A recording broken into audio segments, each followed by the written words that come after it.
so today we're going to talk about Prasarita Padottanasana. It's pronounced Prasarita Padottanasana. Prasarita Padottanasana. It's 4 different variations, A, B, C, and D. And A has 5 vinyasas, B and C has 4 vinyasas, and D has 5 vinyasas. And the Drishti is the tip of the nose, Nasagrai Drishti. So let's talk about a few things before we begin. Starting at the top of the mat in the pose Samastitihi, where the Drishti is open. So for the first variation, Prasarita Padottanasana A, we take a wide step out to the right, 3 to 4 feet, and immediately place the hands to the waist. All right, so if you're shorter, you don't have to take such a wide stance out. And if you're taller, you can widen the stance. It's just one of those things that you have to practice to find the right width to step out for you. Okay, so with that being said, as we step out to the right, we have the hands to the waist. Keep the chest lifted, belly pulled in, and we hinge at the hip. Stop halfway, release the hands from the waist, plant the palms, okay? So here we're planting the palms directly underneath the shoulders. However, if you have flexibility problems, you might be here, okay? You might even have a set of blocks and be here or plant the hands on the blocks. But we're gonna stop here for now and look up and lengthen the spine. Okay? And then as we exhale, we can fold in, bend at the elbows, walk the hands in between the feet. Let's stay here. Let's bring the fingers in alignment with the toes and gently tuck the chin. Draw the elbows in. You want the elbows, the shoulders, and the wrists all in alignment. Okay, and if this feels good, you can continue to walk the hands in between the feet. So here's where I feel like I could widen my stance, and I can just heel toe, and widen my stance, okay? One thing that I forgot to mention, for the foot placement, you want the feet parallel or slightly pigeon-toed, okay? I like to slightly pigeon-toe my feet because I feel more stable. So you either can have them parallel to each other, heel to heel, toe to toe, or slightly bring the toes in, okay? I'm sorry, I forgot to mention that.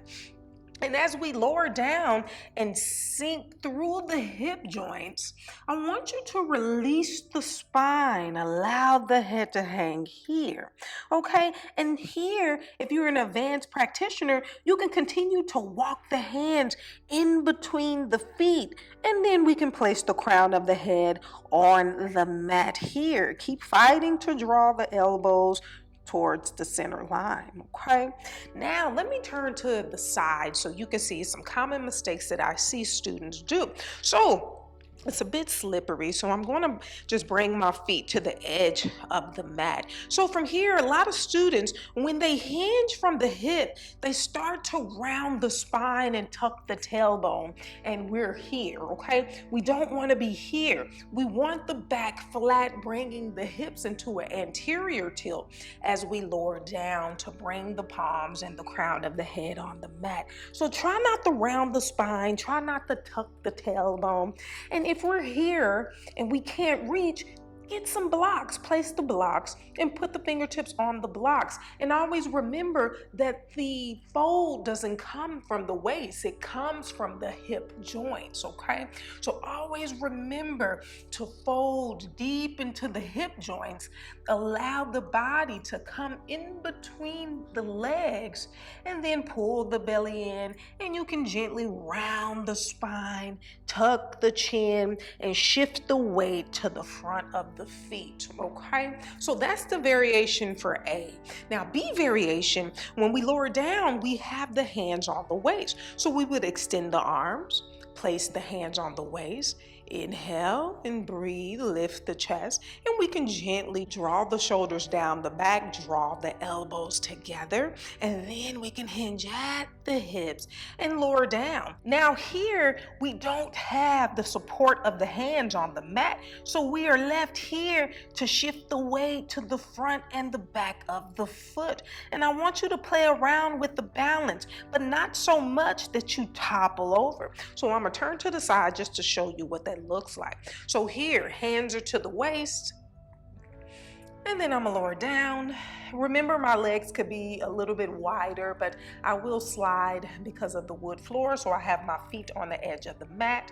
And I want you to sink down, slightly tuck the chin, and play around with shifting the weight to the back of the feet, shifting the weight to the front of the feet, okay? And this is what you will feel when you're in Prasarita Padottanasana B, okay? And you want to keep the weight shifted to the front of the feet and then allow the spine to release. Let the head hang or gently tuck the chin here. All right, so let's talk about Prasarita Padottanasana C. So with the feet still in place, we're going to extend the arms, and then we're going to interlace the fingers behind us. Let me show you how that looks. So as we extend the arms, and then we interlace the fingers behind us, I want you to draw the shoulder blades together as you draw the arms down the back, open the chest, and then hinge at the hips and allow the arms to leave the lower back. And if they don't leave the lower back, it's okay. And while you have the arms leave the lower back, allow gravity to bring the arms down towards the mat. Try not to tense the shoulders, relax the shoulders. And we can either allow the palms to float away from each other, or we can press the palms together. Whatever you do, just allow the shoulders to relax and keep fighting to lengthen the spine and lengthen the hamstrings, shifting the weight to the front of the feet. And then we can inhale, rise up, and we can get ready for D variation. So D variation, if we have the hands interlaced behind us, we can place the hands at the waist. As we place the hands at the waist, keep the chest lifted, belly pulled in, hinge at the hip, and stop halfway, release the hands from the waist, and we can catch the big toes with the peace fingers. Inhale, look up and lengthen. And exhale, hinge at the hip, folding in. The fold is coming from the hip joints.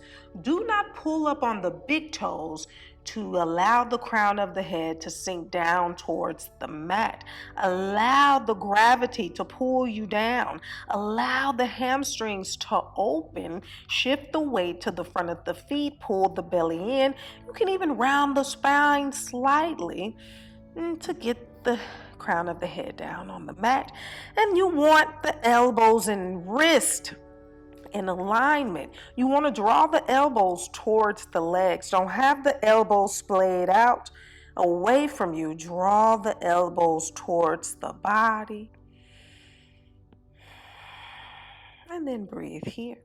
And that is the last variation, okay? So let's go ahead and go through Prasarita Padottanasana A, B, C, and D.